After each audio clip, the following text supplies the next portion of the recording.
Welcome back to the show, folks, or welcome to the show. If you're just now tuning in, you've got the American Adversaries. It's dark outside. I'm looking out the window, and I can't see a thing. 407-774-8255 is the number as we come to you live on FM 105.5 and AM 660. The Answer from the Mercury Free Broadcasting Studios. Please don't forget, for the best in Mercury Free, health-centered, and what's the other one? Oh, yeah. Just general dentistry. Call my dentist, Dr. James E. Hardy, at 407-678-3399. Don't forget to ask him about his great book, Mercury Free. Christopher Hart here, along with the chairman of the board, Mike McBath. And you can see what we're up to by going to YouTube, where we have our Adversaries TV channel. Tell them how easy it is there, General Paris. Go to YouTube, and in the search bar, type in Adversaries TV. That's the quickest way to find us. It's one word, Adversaries TV. Click on the channel. Our newest videos, which we have 4 up already, are going to be right there at the top. Everything else is in descending order. So come to Pariscope Depth with us. Hey, Chris, did you see any good Halloween costumes this weekend, though? I saw a couple. I'm going to name mine, but did you see anything that really sparked you? Not really. No. Really? No. Okay. No. I saw 2, which somewhat ran in the theme of what we talked about. I saw one. This is cute. They really took from. I did see a guy dressed up like he was been to Chernobyl. Oh, really? Yeah. That's probably a U.S. citizen 20 years from now, unfortunately. That I don't want to hear. But I did see one, the Hillary mask. The person had on a jail uniform, and then they had blood all over their hands. Oh, that was a pretty. Then I saw a Barack Obama head mask, right? And then it had like a mechanical thing inside it that the nose would move in and out. And then the mechanical thing would go, "Hi, I'm Barack Obama. I never lied." And the nose extends out. Then, "Hi." Oh, it was the funniest thing I ever saw. I mean, these are the type of things that people ought to wear to the Democratic political convention. Absolutely. Could you imagine having a bunch of women dress up, put on the Hillary face, which would make them pretty ugly, and then put on a prison suit, put blood on their hands? No, you're doing it all wrong. You get you a bunch of Caitlins to put on the Hillary face. Yeah, that's true, too. Well, they all could, gather there for a big party. Just pop a wig on some pears, and there you go. Political Halloween. Political Halloween. Yeah, we have that, unfortunately, every day up in Washington. Indeed, everybody's hiding. Indeed, we do. All right, new polls out. Don't want to go through all the numbers again. If you missed them in the first hour, you can go to our archive at AmericanAdversaries.radio.com and get all the poll numbers. But suffice it to say, other than one NBC national poll, which shows Ben Carson ahead over Donald Trump, all the other polls show Donald Trump in the lead, or one other one he's close with Carson in Iowa. But all the other national polls and Florida polls, several Florida polls, show Donald Trump way out in front. Rubio and Jeb are well back in the pack. Carson and Cruz are players. Those 5 names seem to be the names that appear in all of the polls in the top 5 or 6. Kasich is an outlier. He's jumped up in a Monmouth, New Hampshire poll, and of course New Hampshire is the state he has staked his whole campaign on. He's 4th place with 11, but Trump is comfortably in the lead in all of these polls. We have one more debate a week from tonight, a Fox News channel debate. And then we're Neil Cavuto and Maria Bartiromo are going to be the main moderators. Well, they're business-related individuals, and I think they'll do a pretty fair job. Cavuto, if he is a moderator the way he is on the show. I mean, he's a little sarcastic, but he's pretty good. But he has a tendency to ask good, crisp questions. Right. Not these monologue questions, but a good, crisp question, and where you're actually eliciting the answer more than you're trying to make a statement, right? And don't you think all these moderators certainly have been warned after that last debate? I'd make sure my question is straightforward, quick, and then I step out of the way.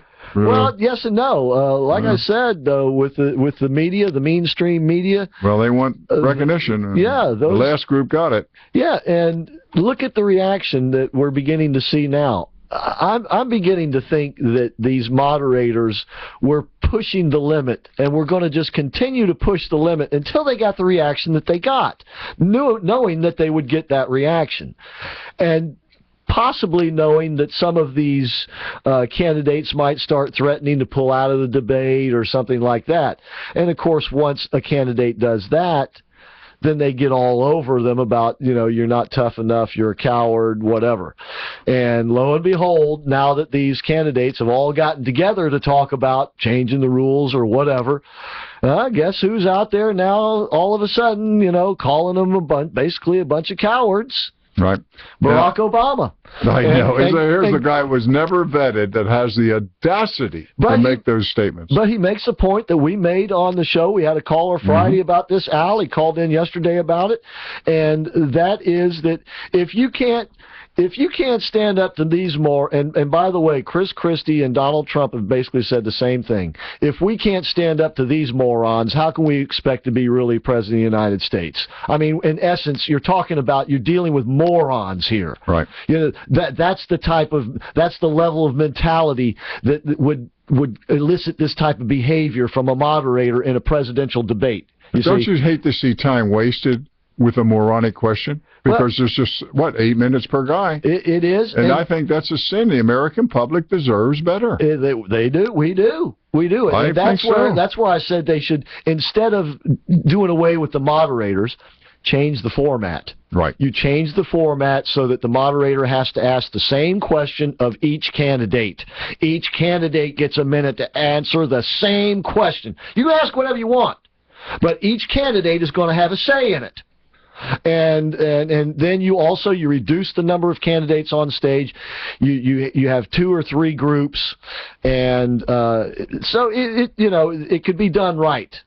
But it is not being done right, but the risk for the Republican candidates is if they go after the moderators and say we're not going to allow you. I thought it was not a very smart thing for Ted Cruz to say that only Republican moderators should be allowed to moderate a Republican debate. I don't think that's very smart because that's not the tradition of American journalism here I'm talking of American politics, which is adversarial in nature. And you have to look at it this way too. Guess who got the biggest bumps after the debate last week?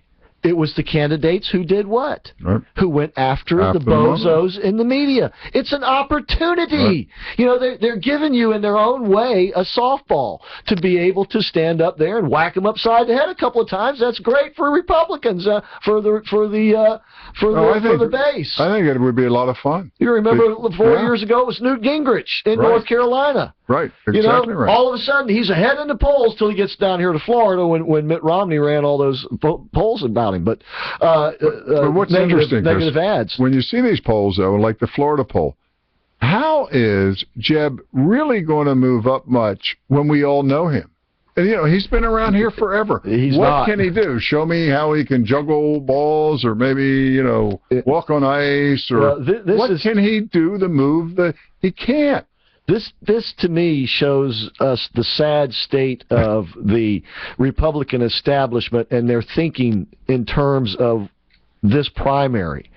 And this should give us some indication as to their ability to beat the Clinton machine, which is what we'll be up against, it appears, in the general election. And they are waiting for the front runners to, quote-unquote, fade away. Don't think so, do you? It's not going to happen. It's not going to happen. It's kind of like playing some sort of perverted prevent defense, right? Well, we'll just lay back and wait. Yeah, what we do, we won't rush the passer. We'll just let them throw it anytime they want and give them all the time they need. That's about what you're looking at. This is not going to, because we all know Jeb. He's a wonderful man. He's just not the right guy. No. No, he's not for the time, that's for sure. Let's see. Okay, let's go ahead and take Dave. Dave, thank you for calling tonight. We appreciate you being out there. I have a quick question for you. Well, actually, it's a two-part question. I guess Darren Wilson is not giving interviews because he's fallen off the face of the earth. He had to quit. Obviously, did nothing wrong. But what has he been doing since? And a church, I believe, in Chicago offers $25,000 reward to find out who shot a 9-year-old.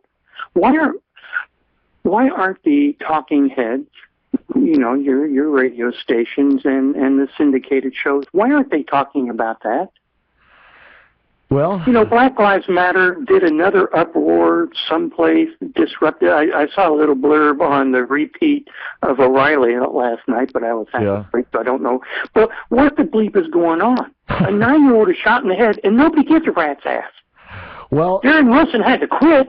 I don't know if he's on unemployment or what, but if you look cross-eyed at an African American, you lose your effing job. Are you bleeping kidding me? Well, that's where we're at, thanks to that. This is real quick, Dave. This is the new discussion on racial inequality that Barack Obama wants us to remember him for. See, people are afraid of talking about the elephant in the room. It's about time we take the bull by the horns and say, "Okay, Hoss, well, you're right. Discussion. Let's have a bleeping discussion. Well, you create crimes more than your population. You commit murder like it's going out of style. And yet, if we bring these facts up, we're in trouble. Dave, another thing. You remember the Guardian Angels from the 70s? Oh, sure. Remember how they would go into New York and stand on the corners and all that? I would like to see the wonderful Black Lives Matter. Get all your people together. And why don't you, during the weekends when it's like, World War II in the neighborhoods, why don't you all go stand on the corners and help prevent these shootings? Oh, well, we don't want to do that. Well, who do you want to do that? The white Anonymous policeman? has released, allegedly, the KKK roster. Well, what about Black Panthers? Remember those fine, upstanding individuals? Oh, I know. I used to laugh at Black Panthers. At the polling booth, and nothing happened to them? Right. Yeah, I know. That was in Chicago. Eric Holder protected them. Oh, yeah, absolutely. You're absolutely right. There's definitely... I'm curious. Nobody's taken to task the former Attorney General. Well, we bleeping real. You're right, and you should be outraged. And there's a lot of the rest of us are outraged too.